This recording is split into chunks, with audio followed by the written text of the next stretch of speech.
Mesdames et messieurs, bonsoir. Bienvenue à cette nouvelle édition du journal télévisé de votre chaîne privée La Sahel TV. Tout de suite, les principaux titres de cette édition. Le président de la République, M. Mohamed Ould Abdelaziz, est arrivé mercredi après-midi à Bujumbura, au Burundi, dans le cadre de la Commission africaine de haut niveau. Consultation entre les autorités mauritaniennes et le FMI au titre de l'article 4 pour 2016 en Mauritanie.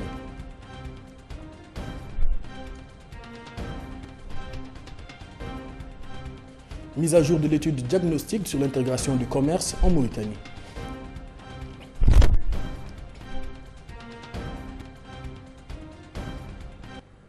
Mesdames et messieurs, bonsoir.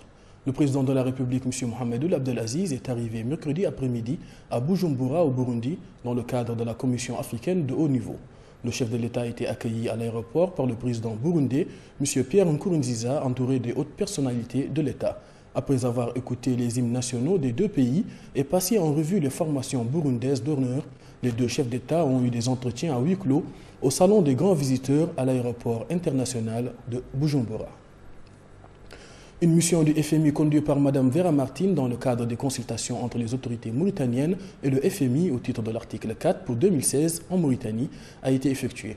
De cette mission est né un rapport établi par Mme Vera Martin selon un communiqué publié à la fin de sa visite dans le pays. Un récit de Fatimata Diaché. Dans le cadre des consultations entre les autorités mauritaniennes et le Fonds monétaire international FMI au titre de l'article 4 de ses statuts, une mission de l'institution conduite par Mme Vera Martin a séjourné à Nouakchott du 6 au 22 février 2016. L'occasion d'examiner les évolutions macroéconomiques récentes et les perspectives de l'économie mauritanienne, selon les termes du communiqué publié au lendemain de la fin de cette mission. Même si elle reconnaît les efforts fournis par la Mauritanie, la mission a lancé une sorte d'avertissement pour amener le pays à poursuivre les réformes à même de lui éviter les effets négatifs de la baisse considérable des prix du fer qui est la cause de l'affaiblissement des performances de l'économie mauritanienne et de la remise en cause des belles perspectives annoncées ces dernières années. Le communiqué nous apprend que la croissance économique s'est ralentie en 2015. L'équipe du FMI estime la croissance du PIB réel autour de 2%, passant de 6,6% en 2014, en partie en raison d'une faible production de fer. La croissance du PIB non extractive est estimée avoir ralenti pour atteindre 3,1% en 2015, passant de 6,6% en 2014. Le ralentissement économique a également affecté le secteur financier. Le système bancaire reste bien capitalisé et liquide, mais la liquidité est en baisse et le secteur reste relativement vulnérable au choc. Cependant, l'équipe annonce un relèvement de PIB qui atteindra en 2016 4,2% et de la croissance qui sera de 2,9%. Pour l'avenir, la détérioration des perspectives et l'incertitude mondiale accrue appellent à un ajustement ambitieux pour soutenir la position extérieure et les finances publiques et de promouvoir la diversification économique et une croissance plus inclusive. Selon les termes du communiqué, la partie mauritanienne a visiblement résisté aux pressions du FMI qui voulait mettre le pays sous programme, ce qui se traduirait par une dévaluation et un arrêt des investissements, ce qui aurait été catastrophique pour un pays qui croit avoir développé les infrastructures permettant une mise en œuvre d'une nouvelle politique offrant la voie à la diversification de l'économie et au passage à une économie productive. D'autant plus qu'une dévaluation de la monnaie nationale ne profiterait en aucun cas à l'économie du pays et pèserait lourdement sur les coûts à l'importation de matières de première nécessité, d'où les risques d'implosion sociale et politique. La Mauritanie, pour atteindre ses objectifs en moyen terme et devenir plus prospère, plus diversifiée et moins dépendante des cycles des produits de base, malgré les incertitudes de l'environnement économique global. Elle doit cependant poursuivre et renforcer les réformes engagées, notamment en matière de transparence et de gouvernance pour réduire les risques et atténuer les effets liés aux incertitudes qui pèsent sur le futur. Le président de la République, son Excellence M. Mohamed Ould Abdelaziz, a effectué mardi matin une visite d'information à l'Institut national d'hépatovirologie dans la Mokata de Tavakzena pour s'enquérir de l'état d'avancement des travaux au niveau de ce projet réalisé par la Fondation SIM en collaboration avec l'État mauritanien. Le chef de l'État a été accueilli à son arrivée par le ministre de la Santé, le professeur Kane Boubacar, entouré de ses collaborateurs. Un reportage signé Abdoulaye Falilou. La visite effectuée hier par le président de la République sur les chantiers des hôpitaux en construction revêt une grande importance. Le premier établissement est celui du Centre national de cardiologie. Il couvre une superficie de 15 000 m² et est composé de 2 étages en plus du rez-de-chaussée et englobe des locaux pour les consultations externes, un laboratoire, une salle pour le scanner, les sections pour le diagnostic, les opérations du cœur, la pédiatrie, l'hospitalisation ainsi que d'autres bureaux pour les services techniques et une mosquée et un restaurant. Les maladies cardiovasculaires sont dues à une mauvaise circulation du sang dans le corps, ce qui nécessite la prise en charge des personnes touchées par ce phénomène. La création d'un centre national de cardiologie permettra la prise en charge de toutes les affections du cœur et celles liées au phénomène hypertension, véritable fléau en Mauritanie. Cette prise en charge coûte très cher à l'État du point de vue du coût en matière d'évacuation à l'extérieur. Ces affections arrivent en 3e position. Enfin, ce centre est aussi un centre universitaire qui encourage la recherche scientifique dans le domaine cardiovasculaire et autres. Le deuxième chantier est celui de l'Institut national d'hépatovirologie. En Mauritanie, 20% de la population souffre de cette maladie. Chaque année, 3500 Mauritaniens en meurent. Les maladies du foie sont causées par le virus de l'hépatite B, une des souches les plus courantes de l'hépatite virale. Les autres sont le virus de l'hépatite A et le virus de l'hépatite C.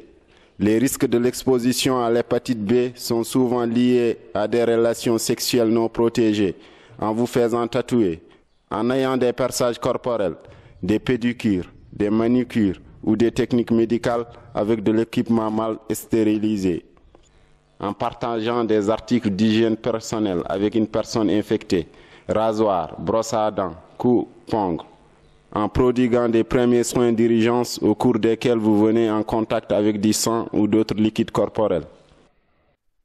Mise à jour de l'étude diagnostique sur l'intégration du commerce en Mauritanie, cap sur l'analyse des contraintes et base d'une politique sectorielle de développement commercial. Un reportage signé Ramata Alioudem. Actualiser l'étude diagnostique pour l'intégration du commerce éthique, tel est l'objectif que se sont fixés le département du commerce et ses partenaires. C'est dans ce cadre qu'un atelier sectoriel de validation de cette étude sur les contraintes de la chaîne logistique du commerce et du transit a été organisé aujourd'hui par le ministère du Commerce en collaboration avec la délégation de l'Union européenne et la Banque mondiale. La cérémonie d'ouverture présidée par la ministre du Commerce, Mme Nahamint Hamdel Mokhnas, s'est déroulée en présence du représentant résident de la Banque mondiale, du chef de la délégation de l'Union européenne, facilitateur des donateurs, du représentant du secrétariat exécutif du cadre intégré renforcé, du secteur privé et des partenaires techniques et financiers. L'atelier a pour objectif d'identifier et d'analyser les contraintes liées à l'intégration de notre pays dans le système commercial mondial et d'arrêter des mesures en vue de tirer le meilleur parti de nos atouts. Pour objectif de rendre l'économie plus compétitive, de faciliter les échanges et de stimuler le secteur privé. À cet effet, donc, pour rendre l'économie plus compétitive, stimuler le secteur privé et améliorer la facilité des échanges, nous avons identifié 5 grands secteurs. Le secteur de la pêche, le secteur de l'agriculture, le secteur de l'élevage, le secteur de transport et le dernier secteur des activités génératrices de revenus féminines. Ce que nous voulons mettre en place, c'est donc de rendre les entreprises plus compétitives afin de permettre de rendre la croissance plus inclusive. La seconde phase du programme a démarré en janvier 2016 et se terminera en 2022. Elle permettra de consolider les succès de la première phase en matière de renforcement des capacités institutionnelles et humaines des ministères du commerce des pays bénéficiaires, de renforcer l'intégration du commerce dans les stratégies nationales de développement, en vue de mobiliser des ressources plus importantes provenant de l'aide pour le commerce et de contribuer à l'augmentation des capacités de production et d'exportation des paiements.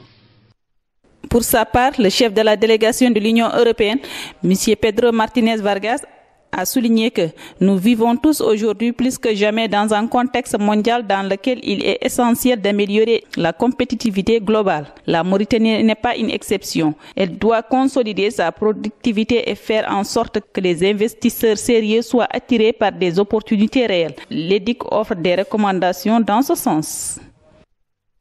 Place à l'actualité internationale.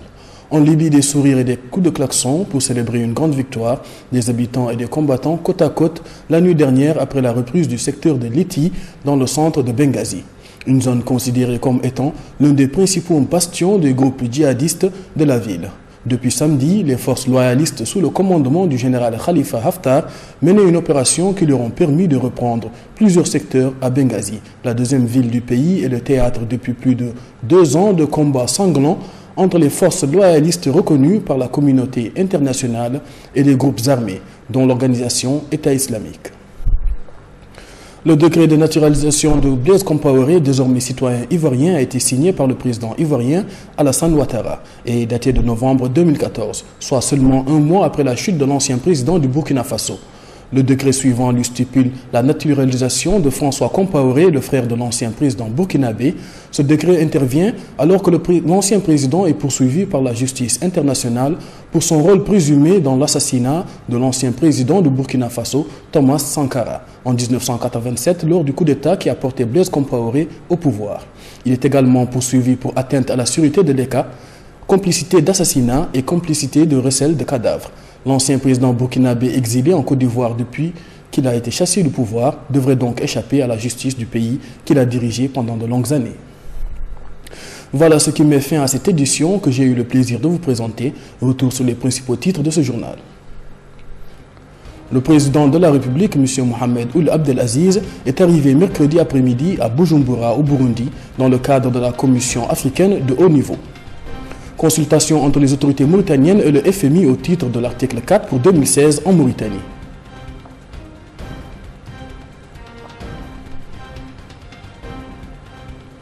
Mise à jour de l'étude diagnostique sur l'intégration du commerce en Mauritanie.